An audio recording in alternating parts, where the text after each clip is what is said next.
Eto na, first day na namin. Project 36 to start ngayon na. Boss Alan, ito nire-ready na yung casing para eksakto sa loob. Resize ito from the size pero maliit lang naman, an inch or 2. Bali hail damage ito. 16 windows all in all yung mga gagawin namin dito.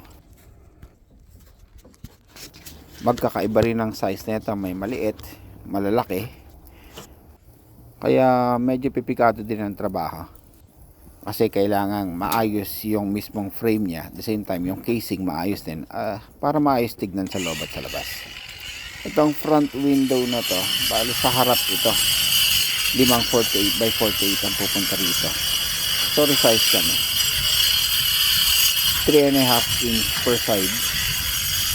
4 inch on the bottom saka sa taas naman. Dito magsisimula ang kalbaryo. Kasi nakastakot ang mga to. So ibig sabihin, gugupitin namin yung mga stakot para magkaroon ng way para mailagay yung mga side trim, which is PVC side trim ang gagamitin dito.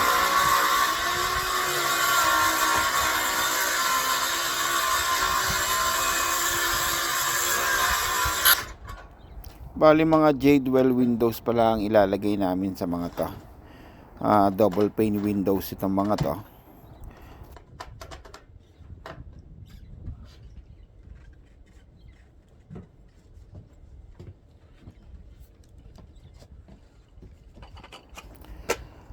At syempre, habang ginugupit natin yung gilid ng stako, dapat maingat kasi ano to, rock epoxy finish ang stako nito. So pag nagka-damage, so mahirap i-repair ito. Sasakit ang ulo mo rito. Pinaghandaan na rin namin to kung anong blade ang gagamitin.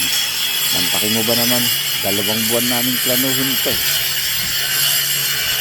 At oo nga pala, bago ka malimutan, safety first kapag umahawak ng grinder. Safety glasses kailangan.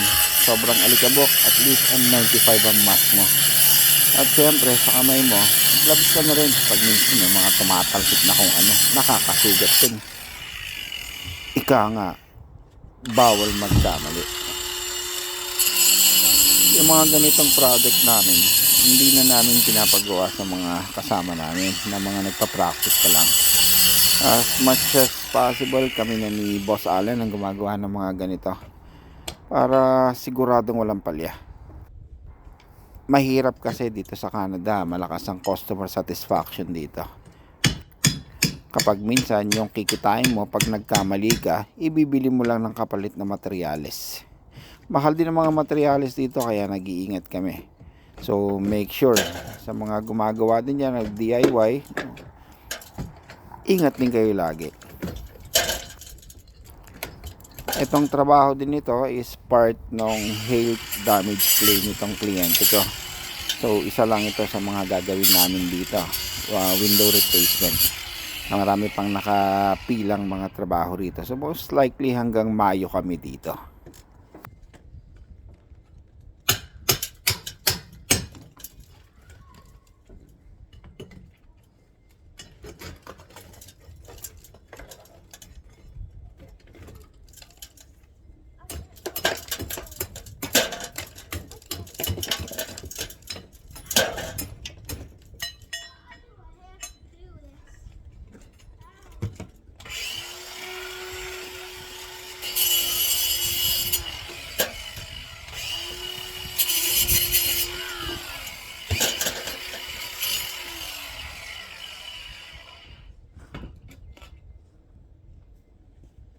Yung 2x4 na Ayan na nga yung sinasabi ko.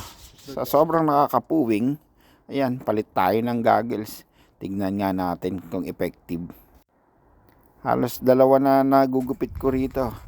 Ayan, palagyan na ng 3, nailagay na namin. Pero meron pa siyang kasunod. O kung may pinaplano po kayo na magpalit namang bintana, kolas lang po, nandito lang kami.